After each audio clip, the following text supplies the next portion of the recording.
क्या इस गांव में कोरोना से कोई एक भी साथी मरा है? नहीं मरा। लेकिन मैं बता देना चाहता हूं कि इस कोरोना षड्यंत्र से हमारे लाखों बच्चों की शिक्षा पर बहुत बुरा प्रभाव पड़ा है।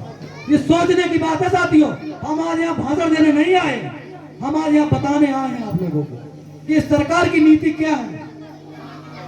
आप जब घर पर जाएं तो एक बार विचार जरूर करें कि इस कोरोना से जो हमारे लोग, जो गरीब लोग हैं, उनके बाहर धंधे डरे थे, अपना पेट पालते थे, जैसे तैसे करके अपने परिवार का गुजारा करते थे।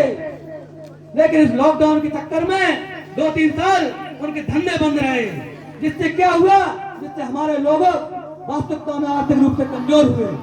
और आपने देखा होगा उस समय जब सड़क से आते थे तो हमारे कई भाइयों ने अपने जान भी कुर्बान की, क्योंकि सरकार ने अगर लॉकडाउन लगाना ही था तो उस प्रकार की व्यवस्था करनी थी कि जो साथी बाहर है वो घर पे आ जाए। लेकिन नहीं, ये सरकार न तो माता बहनों की है, न किसानों की है, न विद्यार्थियों की है। ये सरकार है तो सिर्फ और सिर्फ अडानी और अंबानी जैसे लोगों की। इस बात को आप समझो।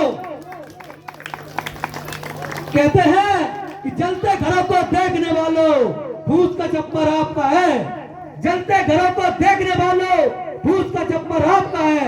आगे के पीछे तेज हवा है, कल उसके कत्ल पे मैं भी चुपता, मेरा नंबर अब आया, और मेरे कत्ल पे आप भी चुपो, अगला नंबर आपका है। अगर हम लोग ऐसे ही चुप रहे कि आज हमारे पड़ोसी के ऊपर किसी ने अत्याचार शोषण किया, या हमारी एक बहन को किसी ने छेड़ा और बगल वाला मौन ले रहा है, तो वो दिन दूर नहीं है कि अगला नंबर आपका भी होगा। हमें एक दूसरे की ताकत बनना है साथियों, हमें एक दूसरे की ताकत बनना है। आज आप देख रहे हैं कि बड़े भाई एडवोकेट चंद्रशेखर आजाद जी, जो ना विधायक हैं, ना सांसद हैं, ना मुख्यमंत्री हैं, ना राष्ट्रपति हैं, कोई भी नहीं है, ना किसी टाटा बिरला की उन पर छाया है। लेकिन क्या है कि हमारा संगठन मजबूत है, जिससे आज ये डबल इंजन की सरकार भाई जहां खड़े हो जाते हैं वहां से इन्हें झुकना पड़ता है, झुकाने का काम करते हैं। ये ताकत ही चंद्रशेखर भाई की नहीं है, ये ताकत हम और आप लोगों की है। उन्हें अगर ताकत मिली है तो हम और आप लोगों से ताकत मिली है, तो ये ताकत बना रखिए, क्योंकि आज वो भाई लड़ रहा है, लगातार गोली खा रहा है। आज 2-2 साल की रास्ता काट के तिहाड़ जैसे जेल में मुकदमा कर दिया जाता है और ऐसी जगह रख दिया जाता है जहां घंटों लाड़ियां बरसती हैं, लेकिन उस भाई का मनोबल कभी डाउन नहीं हुआ। लेकिन हम और आप अगर एक दिन समाज में निकले तो हमारे लोग कहने लगते हैं कि वो तो राजनीति कर रहा है। हम लोगों ने किया ही क्या है, हम लोगों ने राजनीति ही तो नहीं की, तभी तो आज ये स्थिति है। अभी हमारे कुलदीप भाई ने समझाया कि सारा काम राजपाट का है। अगर इन देवी देवताओं से, अगर इनसे शक्ति होती तो ये जो बाबा जो बैठे हैं, जिनका कोई परिवार नहीं है, वो इस प्रकार संसद में नहीं बैठे होते। इस चीज को समझो। मानवा साहब ने भी कहा था कि सत्ता वो चाबी है जो किसी भी दरवाजे को खोल सकती है, किसी भी ताले को खोल सकती है। इस चीज को समझना होगा। कहते हैं कि तख्त बदल देंगे, ताज बदल देंगे, बेईमानों का राज बदल देंगे। अगर सहयोग मिला इस बहुजन समाज का तो इनकी सरकार रातों रात बदल देंगे। वो दिन दूर नहीं है जिस दिन इनकी सरकार से जो अत्याचार और शोषण हमारी माताओं बहनों पे, हमारे बूढ़े बुजुर्ग लोगों पे कर रहे हैं, इस अपमान का बदला भी हम लोग लेंगे।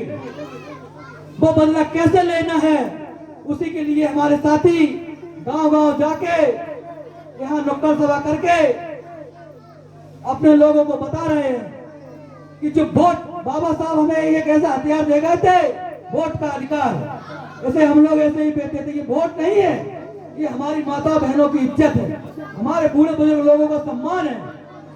इसे हम ऐसे व्यक्ति को दें जो वास्तविकता में ईमानदार हो। हम ये नहीं कह रहे कि आप वोट हमको दीजिए, हम आपसे वोट मांगने नहीं आए, हम आपसे ये कहने आए कि आप वोट उसको दीजिए जो आपकी माता बहनों की इज्जत करना जानता हो, जो आपके बूढ़े बुजुर्ग लोगों को सम्मान देना जानता हो, आप वोट उसको दीजिए। मैं नहीं कहता कि आप वोट आजाद समाज पार्टी को दीजिए, कम से कम ऐसे लोगों को दीजिए जो इज्जत करना जानते हैं, क्योंकि हम ये वोट दे देते हैं और जिससे लोग जीत जाते हैं फिर उनके आगे हाथ गिड़गिड़ाते हैं। जो हमारी माता बहनों के सम्मान के ऊपर बात आती है, हमारे बूढ़े बुजुर्ग लोगों के सम्मान के ऊपर बात आती है, तो क्यों ना इस बहुजन समाज को एक कर दिया जाए। आज यहाँ इस मंच पे बैठे हैं, कुछ लोग कहते थे पहले कि भीम आर्मी तो केवल चमारों की पार्टी है, ऐसा नहीं है। मैं बता देना चाहता हूँ आज जो हमारे नफीस अहमद भाई जो माइनॉरिटी से आते हैं, ये हमारे सुखपाल सिंह भाई जो पाल समाज से आते हैं, और जो हमारे आशीर्वाद वर्मा जी जो वर्मा समाज से आते हैं, इस समाज हमने जो जिला कमेटी जो नियुक्त की है उसमें बहुजन समाज के सभी साथियों को हमने रखा है, क्योंकि हमें भाईचारा बना के चलना है। हमें इस बहुजन समाज को एक करना है, ना कि हमें तोड़ना है। और कहते हैं बाबा साहब के जो कुर्बानी है उन्हें कोई भी नहीं भुला सकता। अभी आपको बाबा साहब के बारे में हमारे कई भाइयों ने बताया, लेकिन बाबा साहब के साथ साथ और भी महापुरुष हैं। हमारे ऊधम सिंह, मैं कहता हूं मैंने बाबा साहब के साथ साथ ऊधम सिंह को भी पढ़ा है। अगर मैं संविधान को मानता हूं तो मैं ये भी जानता हूं कि अगर हमारे बूढ़े बुजुर्ग लोगों के सम्मान पे बात आए तो ऊधम सिंह बनना भी जानते हैं हम लोग। ऊधम सिंह के बारे में जानते हैं आप लोग, जो जलियांवाला कांड हुआ था उसमें जो जनरल डायर ने हमारे लोगों के बीच जो बम फेंकवाए थे जिससे हजारों लोग मारे गए थे, उस का बदला हमारे वीर ऊधम सिंह जी ने उनके ही घर जाके जनरल डायर के घर जाके छाती पर गोली मारने का काम किया था साथियों।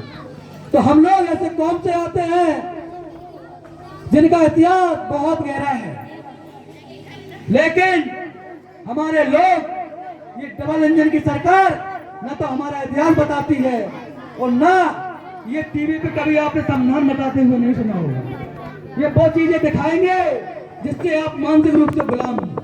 ये बहुत चीज नहीं बताएंगे कि आप अपने हक अधिकार जानो। अगर मैं आप लोगों से कहना चाहता हूँ, अपनी माता बहनों से भी कहना चाहता हूँ, मैं अपनी बहनों से भी कहना चाहता हूँ कि भारतीय संविधान को पढ़ना, उसमें सारी चीजें लिखी हैं। अगर आपको प्रशासन सता रहा है, अगर किसी व्यक्ति ने आपके ऊपर गलत निगाह डाली तो उसके लिए भी सारे प्रावधान होते हैं, लेकिन हमें हमारे अधिकारों से वंचित रखा गया है। हमें इस चीज को समझना होगा। और जो हमारे बूढ़े बुजुर्ग लोग बैठे हैं, जो माता बहनें बैठी हैं, मैं इनका वास्तविकता में बहुत आभारी हूँ जो ये इतने लेट होने के साथ साथ आपने इतना इंतजार किया। 4-5 और हमारे जो बूढ़े बुजुर्ग लोग हैं, जो हमारा मान सम्मान है, उन्होंने भी इंतजार किया और उन्होंने इस जो गांव हरचंदपुर में बहुत अच्छी मीटिंग का आयोजन करवाया। उसके लिए भी आज के आयोजक हमारे भाई अनुरुद्ध जी, कप्तान जी और देवेंद्र भाई, इन सभी भाइयों का मैं तहे दिल से धन्यवाद व्यक्त करता हूँ। और मैं बता देना चाहता हूँ, जो भी साथी आजाद समाज पार्टी भीम आर्मी की सदस्यता ग्रहण करना चाहता है वो हमारे मंच पे आए और आजाद समाज पार्टी की सदस्यता ग्रहण करे, क्योंकि अभी कुछ ही देर में मैंने अभी ये काम किया था कि जो विधानसभा चल रही थी मैंने पूरी जिला की टीम को बंद कर दिया था, क्योंकि जिले में जो काम चल रहा था वो थोड़ा धीमा था, स्लो चल रहा था। उसी तेजी की बढ़ाने के लिए